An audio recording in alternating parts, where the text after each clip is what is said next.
我现在要来做一件有可能会让我失去它的事情。感谢科技的进步，因为其实这种画面呢，我知道穿越机真的是超级难练，但是瞄准你要去的方向，然后油门吹到底就好了。超酷！你在一个这个洞里面对，我在那个洞里面，所以我是跟着你的机器飞行的角度看。没错。然后你们看一下这个人有多奇怪，他在火锅店。我觉得他做到的不只是让所有人都可以飞空拍，是让所有人都可以有飞起来的感觉。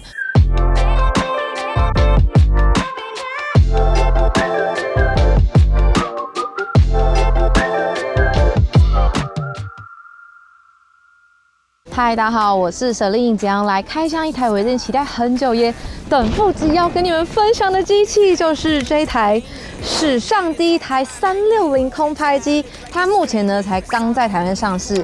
顾名思义呢，它是一台空拍机，但它上面搭载了360度的镜头，所以它飞在天空上的时候，360度的角度你全都能拍到。我知道大家可能有点难想象，所以我们先来进一段画面，看看我都用它拍了些什么。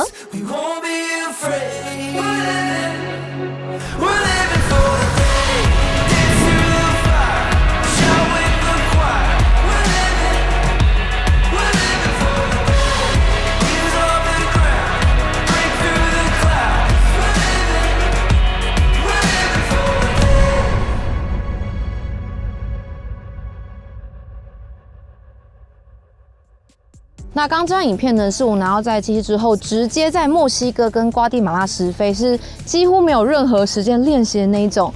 然后我飞完的心得只有一个，就是它真的是一台史无前例会开启空拍机另外一个时代的机器。这支影片我会做一个简单的开箱，还有跟大家分享我使用了1个月的心得，还有怎么样的人适合拥有这台史无前例的空拍机。那因为这台算是目前史上第一台嘛，所以我觉得比起评测，我做的比较像是开箱，跟大家分享这台机器我在旅游上是怎么样应用的。还有一点比较特别的是，它会是一支时序性的开箱，我把我第一次打开，还有第一次飞行都记录下来，甚至也拿给没有使用过空拍机的人飞看看。那我们就把时间拉回1个月前，我刚收到这台机器的时候。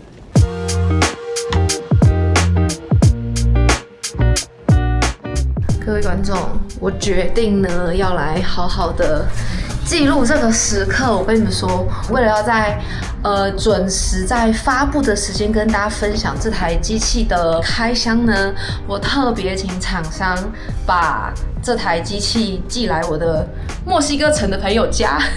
然后我明天就要离开墨西哥城了，然后一直到最后一刻，终于收到这台机器了。没错，我现在心情非常的激动，然后我也是第一次就是要拍这种就直接从零开始的开箱，因为我觉得这个时刻很值得纪念。大家陪我一起开箱这台传说中的360空拍机吧。好兴奋！先跟各位说，为什么这台机器会有这么不同的待遇呢？就是因为以前我其实没有在拍 unbox 这件事情，然后主要的原因是因为就是这台机器啊，在它几个月在国外上市的时候我就看到，然后那时候我就很兴奋的跟经纪人说，我一定要开一箱这个。当时候我们就主动去联络，然后他们就是有 promise 说 OK， 那等到它在台湾上市的时候，一定会让我们知道。然后居然还寄来墨西哥，有一个包包哦，还不错哦。这个是体感遥控器，很帅的飞行眼镜。现在肯定是什么都看不到，使用的时候应该就长这样。这个是机器本人，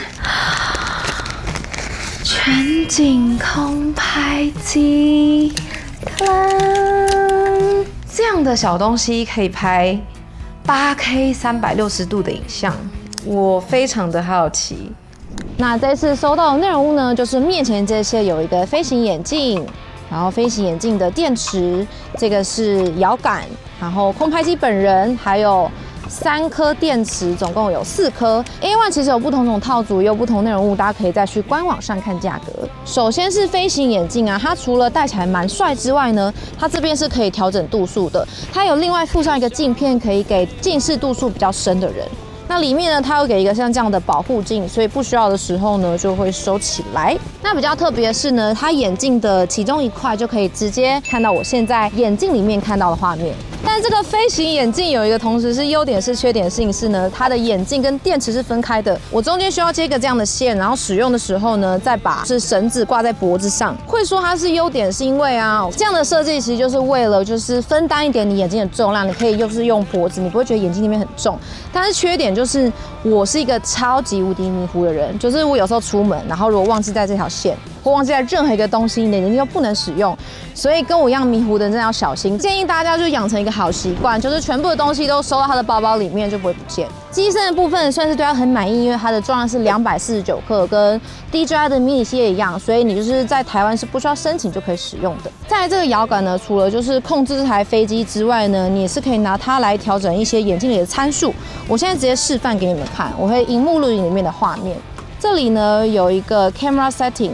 里面就可以去设定你想要拍到怎么样的参数，像它最高是可以拍到8K 30帧的，你也可以拍5.4K 60帧。接下来回到上一页，它的使用上其实蛮直觉的，我觉得我很像在打电动，你知道吗？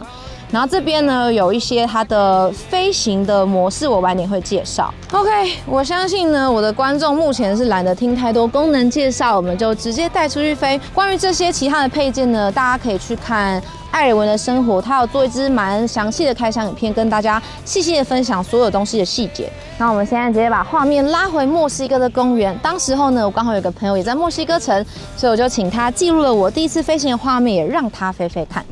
它就往东西的操作方式呢，就是看我的操纵摇杆往左边，往右边。假如说我现在往那边去，我就按这个，就推油门，然后上下是这个。OK， 有飞的感觉吗？有。哇，超高的！这是露露是第一次使用，现在交给你把它带回来。哎，我看到了，看到机器了。哎，你很强哎。对，你让它对着你好不好？可以吗？可以啊，当然可以。哎，停了。哎，好玩吗？好玩。先跟你们说一个错误示范，就是因为我是第一次飞嘛，然后我忘记天线应该要这样子拉起来了，所以我那时候在公园飞的时候就想说，哇，怎么好像有点容易掉讯号？但是其实是因为我忘记拉这个了，加上因为公园其实会被一些树挡住嘛，所以就丢失了大概1、2次的讯号。但是还好现在的空拍机都很智能，就是当你丢失讯号的时候啊，它会自动回到一个返航高度，然后再慢慢的飞回到它的起始点。所以虽然丢失讯号，但是空拍机目前都没事。那我们那天飞的是一个墨西哥的小公园嘛，所以是慢慢的飞。那现在给大家看一些画面，这一段是朝着太阳的方向慢慢往前飞。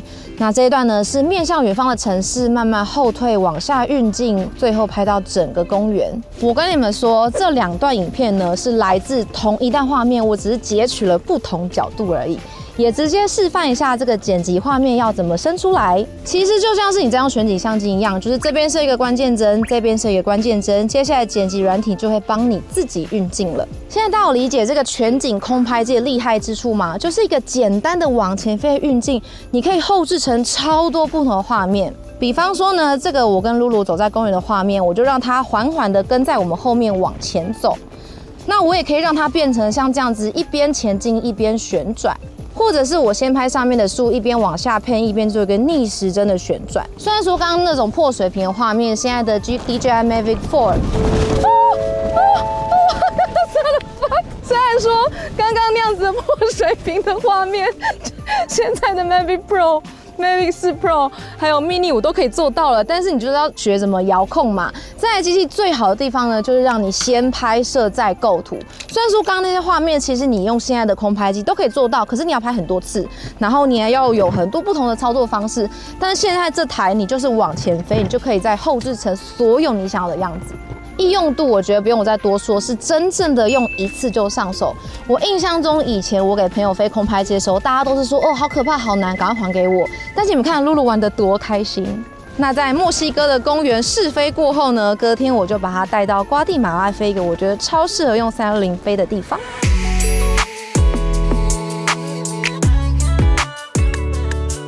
我知道呢，刚刚那样讲就是可能有一点点的抽象，大家可能不一定懂，所以呢，我现在让我的飞机停在这个湖的正中央，我让大家看一下我的眼镜里面的萤幕录影的画面。现在呢，我的正前方就是一个非常有名的火山，然后往下看，哇，这个湖非常的清澈。然后往左右看，你可以看到这个湖的全貌。然后有看到 H 吗？这个 H 就是我。你有没有看到画面中是不是有一个有点像菱形的东西？它其实呢就指的就是你的飞机现在正在往什么样的方向飞。如果说你有一点就是怕走丢的话，其实不用紧张，因为你看到吗？左下角有一个 H， 其实这个 H 就是你刚起飞的位置，所以我只要把这个小圈圈对准 H， 它其实就会飞往你自己的方向了。看到我了吗？我在这个树下。那现在假设呢，我希望我的飞机可以往那个火山移动，那我就是把这个圈圈对准火山之后呢，油门吹下去。这个时候呢，我还是可以往左边看，看到漂亮的太阳；往右边看是湖景。往下看是超清澈的水，我甚至可以往回看，看到我们的城镇。但是我只要我的遥控器一直往这边，它其实飞机呢就会一直往火山方向移动，而且你不用怕它撞到，因为它前面其实有附避障功能的，你就可以一直爱看哪就看哪，像是一只很自由自在的鸟。我现在在瓜地马拉一个叫做 Antigua 的一个小镇，然后这个小镇最有名的呢，就是我面前的这个拱门。然后你知道我们飞空拍的人最喜欢的就是穿越任何的洞啊，那个画面就会非常有速度感嘛。但是我本身其实是一个草熟辣，所以我其实任何的这种洞啊，我都很不敢穿，或者是我会飞得很慢。但是呢，刚刚应该是最后一卡，我就是从山头那边飞下来，穿过那个拱门之后呢，后面就是整大片的火山景，超帅。然后我觉得又是因为它是用这体感遥控器，只要确定我画面中的框框是有对准，就是这个门不会撞到任何东西，那我这样就会非常安心的通过。感谢科技的进步，因为其实这种画面呢，我知道穿越机真的是超级难练，但是这是我第2次使用，因为其实很简单，你就是瞄准你要去的方向，然后油门吹到底就好了。我刚刚一整个早上，我有一种我在跟着这台 A1 一起飞在这个 Antigua 的城市的感觉。而且在这个地方用 A1 还有个好处呢，是你们看到吗？这个的拱门的前面是一个教堂，然后另外一侧是一个火山。最常遇到的问题是你不知道应该拍哪一面，但是用这台拍呢，刚刚就完全没有问题，操控非常的简单。我就是按下录影之后呢，吹这个油门往前吹，然后拍个10秒左右，我可以剪成3、4、5、6、7、8种版本。好啦，给大家看3种版本就好。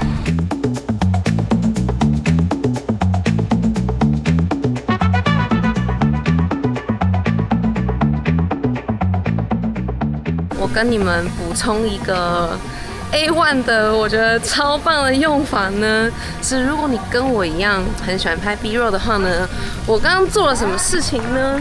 像我的 A1 停在空中，我直接把它当脚架，然后刚刚呢就直接走过去再走回来，完全不用调角度，因为它帮我全都拍到了，所以我可以给你们看这个画面，就是我怎么样调整成我现在想要的样子，超棒的，是一个超棒的摄影师。大家可以看得出来，我那时候多像一个拿到新玩具的小朋友，超级兴奋吗？我以前其实真的是不太敢做这种就是穿拱门的飞行，我就是一个超俗辣的人。可是我那天玩的超开心，然后一个简单的穿越，我可以把它后置成正飞，或者是像这样倒飞，或者是刚好在穿越的时候做了个180度的大转向，画面就变得超级帅。在飞完帅气的穿越之后呢，进入一个我觉得我的观众都会非常在意的功能，就是智能飞行。如果你不是要像刚刚那样做一些穿越的动作的话呢，其实 A1 自己就内建了蛮多智能飞行的功能，我也就在瓜地马拉实测了。接下来就进入当时候的荧幕录影，直接跟大家说怎么操作跟它拍出来的效果。OK， 现在为各位示范一下 tracking 的功能。我们来找个东西跟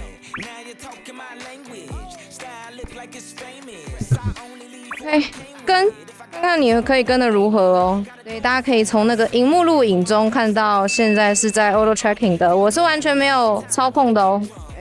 你要进教堂？好，那我们来看看会发生什么事情哦。你应该不会撞墙吧？拜托不要，拜托不要，拜托不要！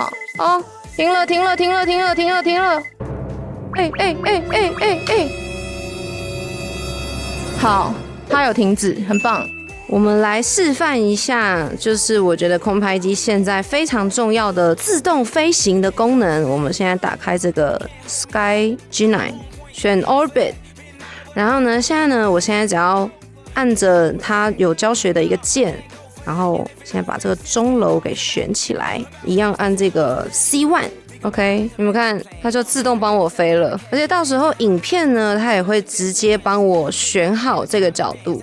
甚至你可以做一件事情呢，叫做 Sky Path， 然后去设定一个它的路线。好，这个是我的第一个点，然后呢，我要飞到另外一边去。OK， 这个是我的第二个点。然后你有第二个点之后呢，我现在决定停止，按一个 Save and Start Confirm， 它现在会自动回到我刚刚设定的第一个位置。这个功能其实我觉得很好，是呢，因为有时候我觉得这个摇杆不一定能够让我很稳定的飞行，所以我其实可以设定一个我想要的开始点跟结束的点，然后它会自动帮我飞。那这个时候呢，其实我就像是坐在这台飞机上一样，我想往哪看都可以。右边是火山，我甚至完全不用操作，它自己帮我飞。我跟你们说，刚刚那些示范啊，其实也是我第一次使用这些功能，但是我觉得它里面真的界面做得非常的清楚，就是什么时候该按哪个键，其实眼镜里面都告诉你了，所以我觉得真的没有学习成本，是一件非常好的事情。再来就是它自动飞行的几个模式呢，其实已经涵盖了大概我80%的使用空拍的运镜了，基本上就设定完之后呢，你就不用再碰你的遥控器了。那甚至它在飞的时候呢，你戴着眼镜嘛。你还可以就是到处看，然后你会有一种那种坐在 Tesla 上面的感觉，但它飞在空中，所以它边拍你可以边看，然后完全不影响你拍出来的画面。那刚刚你们看的画面会觉得有点糊糊的，是因为它是飞行眼镜的萤幕录影，所以我让大家看一下真正的素材会长什么样子。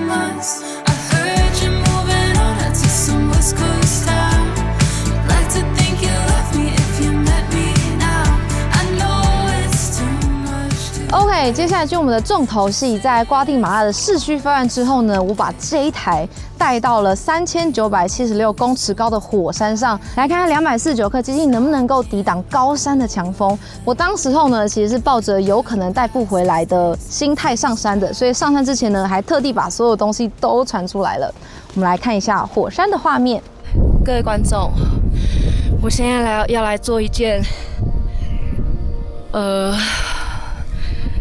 有可能会让我失去它的事情。我现在在瓜地马拉的火山上，日出超冷，然后那里会火山爆发，然后我要飞这个360的空拍机去看看，干超冷，神经病。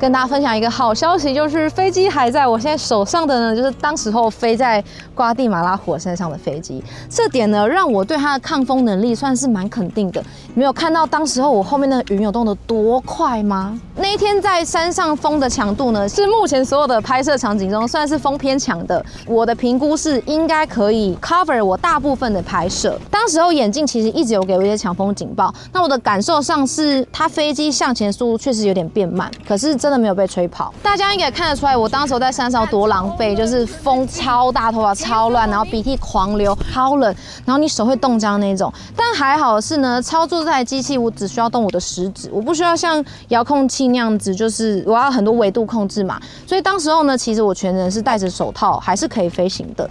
我觉得这对在山上是一个非常大的好处。然后当时在火山顶上的时间其实非常的紧凑，因为我其实跟一群人上山的，那大家有一个约好一起集体下山的时间，所以虽然说我带了很多电池上山，但是最后只飞了1颗电池的时间。这个时候我就很庆幸我是飞 A1， 因为我就可以在最短的时间内飞到各种不同的角度。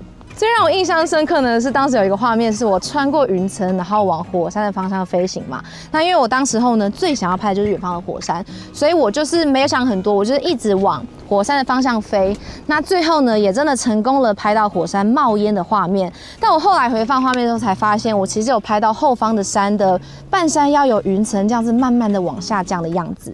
然后飞更远的时候，往回看，我发现我拍到了整座阿塔卡南果的火山，但是这完全不是我预期中的画面。我当时候只想要拍前面的火山，但是最后什么都拍到了。那像这个破水平往前飞，穿过人群再飞向火山的画面，看起来很帅。这个画面其实我也只是往前飞而已，就是我以前真的是超想要学这种，就是你知道看起来很像穿越机的画面，现在完全不用了，我直接用这台就做到咯。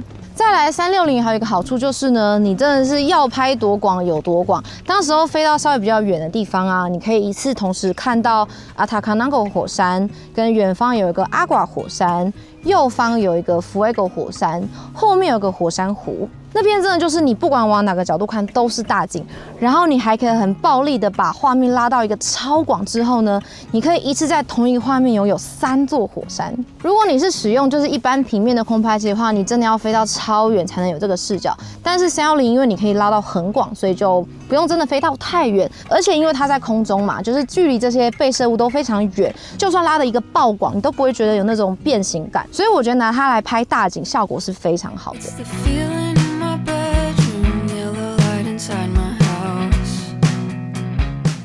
来补充一点，我觉得 A1 呢还有一个跟一般的空拍机非常不同点，就是它浏览素材的方式会换一个地方录，是因为我原本把这一段从脚本移除了，因为我觉得影片好长。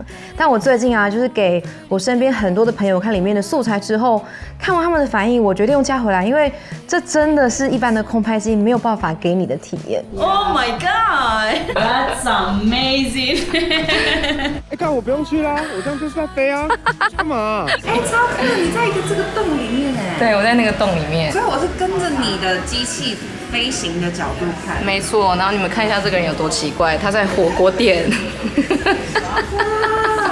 他让一些可能没有机会去的人直接这样去到了，这样就感觉真的。你刚刚就有去到那个火山的感觉了，很扯。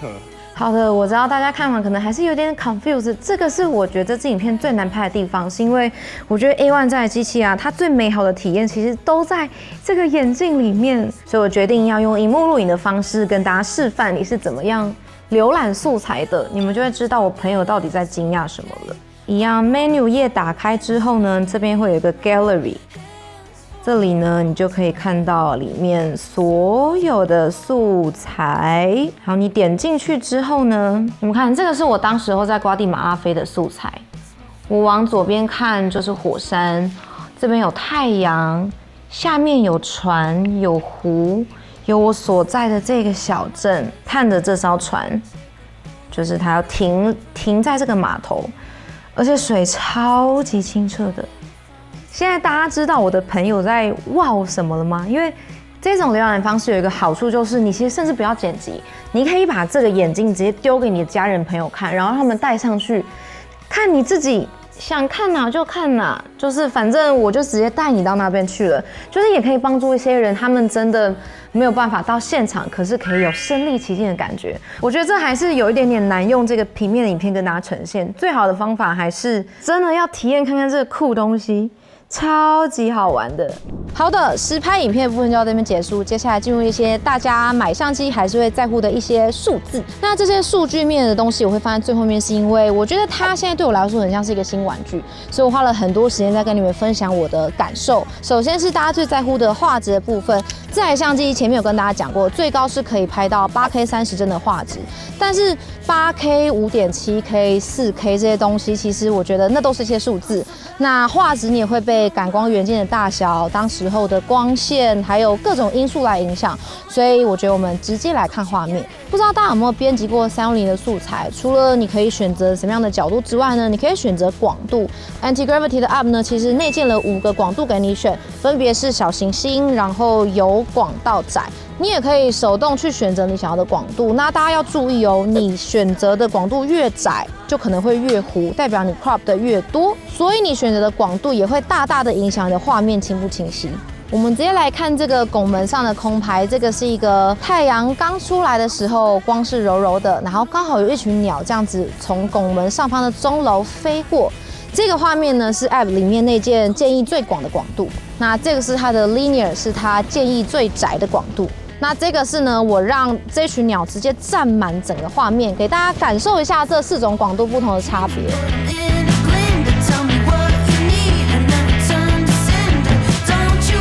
其实画质到底好不好这件事情，它非常的主观，然后也会就是取决于你现在用什么样的装置在看。我自己的感觉是，如果你使用的是电脑萤幕来看的话，你会从3开始感觉画质有点不好。那如果是用手机的话呢，是大概在4的时候才会开始觉得有那种就是复古相机720P，就是颗粒感很重的感觉。但是如果是在官方建议的就是 Linear 以上的广度来说，我觉得画面都还算是蛮清楚的。我们拿 Insta360的 X5 来说，就是就算它的画质再怎么好，其实也比不过 Insta360的 S Pro 2，因为360的画面它就是裁切过的。画质的部分总结来说，我觉得它蛮够用的，但是不会比你直接拿空拍机来拍好。再来，我觉得这台相机的感光度是可以再加的部分。我们拿刚刚的那个一次拍到3个火山画面来说，当时候虽然是白天，但是是日出刚起来的时候，然后稍微被云挡住了，所以你们可以看到，就是画面下方比较深色的部分，其实噪点还算蛮多的。它目前也没有像 X5 一样有那个 Pure Video 模式来降噪嘛，但我只能说，毕竟是人家第1代产品嘛。如果现在什么都给你了之后，就没得更新了，对不对？有一点蛮值得夸奖的就是呢，它的拼接几乎是毫无破绽。前面有简单带到，其实 A1 的镜头呢是直接跟 Insta360合作的。那毕竟 Insta360已经就是深耕全景相机这么多年了啦，所以我觉得拼接效果是真的没话说。目前我觉得只有2个状况会露出破绽，一个是它直面太阳直射的时候会看到中间有一条线，再来就是起飞的时候，它的角还没有收起来的时候也会露出破绽，其他的时间都完美。空拍机几乎是隐形的。再来是旅行拍摄中大家会在乎的电量，他们总共呢出了2种版本的电池，一般版本是可以飞24分钟，续航版本的是可以飞39分钟。我自己使用的呢是长续航版本的电池。那大家也知道，我通常飞的地方情况都有点特殊。那我印象蛮深刻的是，当时候在火山顶的时候，风那么大又那么低温的状况下，你是真的不可能飞满39分钟的。但我印象中那个时候也飞了快20分钟，我觉得算是表现非常好的。再来就是刚刚有讲到，其实你只是让它往前2分钟飞，你就可以后置成各种不同的素材。所以其实我觉得它比起一般的空拍机，反而没有需要飞那么的久，你还是可以拍到很多素材。再来就是它的电池真的超级轻哦，它的一般版电池是67.5克，然后长续航版本是108.6克，所以你就算要再多带几个电池，我觉得也是完全没有问题的。那他们的这个充电管家，你可以自充3颗电池，这边有一个荧幕可以显示充电的进度，然后你的电池像这样轻轻点2下，就可以显示现在的电量有多少。再一点我觉得很方便是呢，它是可以帮你转移电池的电量的。假设这3根电池现在都只剩30%，那它可以帮你全部都转移到其中1颗电池上，然后这一颗就可以最后有90%电量。我觉得我对它电池整体的设计算是还蛮满意的。再来就是它的镜头呢，跟 Insta360的 X5 一样，你是可以直接自己更换的。那购买的时候呢，也会附上备用奖给你，所以基本上你没有真的把这台机器摔烂，或者是整个奖断掉的话，很多状况你是可以自己修的。还有一个很大的优点是剪辑的部分，前面有讲过，就是它的镜头是跟 Insta360合作的嘛，所以呢，我实际上用过 Anti-Gravity 的 App， 不管是电脑版或者是手机版，其实它的剪辑页面跟 Insta360的 App 几乎是一模一样。所以如果你曾经使用过 X3、X4、X5 的人，你其实没有任何的剪辑上的学习成本，我觉得是一个很棒的加分。我小总结一些我觉得这台机器的缺点，因为刚刚讲了很多优点嘛。第一个就是我觉得这个飞行眼镜，虽然大部分的飞行眼镜都是这样子，它体积有点偏大，所以呢，我跟我身边的摄影师都就是许愿看看它能不能做成像雷朋眼镜一样，像是一个太阳眼镜，然后你还是可以看到这些功能。我觉得这样这台就会被卖爆，好不好？希望可以在5年内完成。厂商看到这段傻眼。第二是我觉得它的收讯不是到特别好，虽然说我有时候真的会自己忘记拉天线，但是我有一些其他朋友有反映说收讯可以再加油一点。但是还好的是，失去讯号的时候，它通常会自动拉高再返回就是起始点啦。但是这个有个坏处就是呢，我会不敢在移动上的船或者是车子上飞行，因为我在移动中就是这个功能就没有用。第三就是夜间的画质，希望可以再加油。那第四就是呢，不知道有没有什么方法呢，可以让它合并，但是又不要太重啊。最好的方法就是变成太阳眼镜。最后来总结一下，我本人飞空拍已经有超过8年的经验，是从 DJI 出的第1代 Mavic Pro 就开始使用了。我这个月使用下来心得是呢，我不知道原来我对空拍机还可以有这种耳目一新的感觉。印象很深刻，我在最一开始飞空拍机的时候啊，我拿着遥控器手都在抖，觉得好紧张，然后超怕会坠机。后来我习惯之后呢，每次我给朋友试飞看看，大家都说我不要，不敢。我觉得这台 A1 让我最喜欢它的一个点就是呢，它终于做到可以让任何人都可以有马上享受飞行的感觉。大家还记得我的朋友露露嘛？就是他之前是完全没有使用过任何空拍机的，但是我们在墨西哥公园他玩得超级开心。后来我们回台湾有一次约野溪温泉，他还跟我说：“Celine，那台飞机可以再借我飞看看吗？”最近在 A1 其实变成我跟我身边朋友的一个新玩具，我很想要跟他们分享这个酷东西，然后看他们飞得很开心，我也觉得超级开心的。我觉得他做到的不只是让所有人都可以飞空拍，是让所有人都可以有飞起来的感觉。我之后呢也想要拿这台机器给我的爸妈玩一下。这也是这支影片比起性能跟画质，我更多注重在使用上的感受，还有它在旅行上能够有给我什么样不同的体验。我会推荐所有想要飞看看的人都可以试试看这台机器。那我会把我的 A1 的产品链接放在资讯栏。OK， 这台史上第一台360空拍机的开箱影片就到这边。大家有没有想看看我带这台 A1 去哪里旅行，或者是对这台机器有什么问题，都可以在影片下方留言告诉我。我也预计在我对它更熟，然后带去更多地方旅行之后呢，再做其他影片跟大家分享它的玩法。最后就是大家都知道的，喜欢影片的话，记得按一个喜欢，然后可以把影片分享给你所有喜欢旅拍的朋友。然后要记得订阅开铃铛，才不会错过更多精彩旅游影片跟旅拍器材分享哦。我们就下次影片见，拜拜。我们摄影棚要被摧毁了。我今天原本是要在露营区的外面就是拍 talking， 但是好像有点太过艰困，可以了吗？可以了吗？刚才也被摧毁。OK， 继续。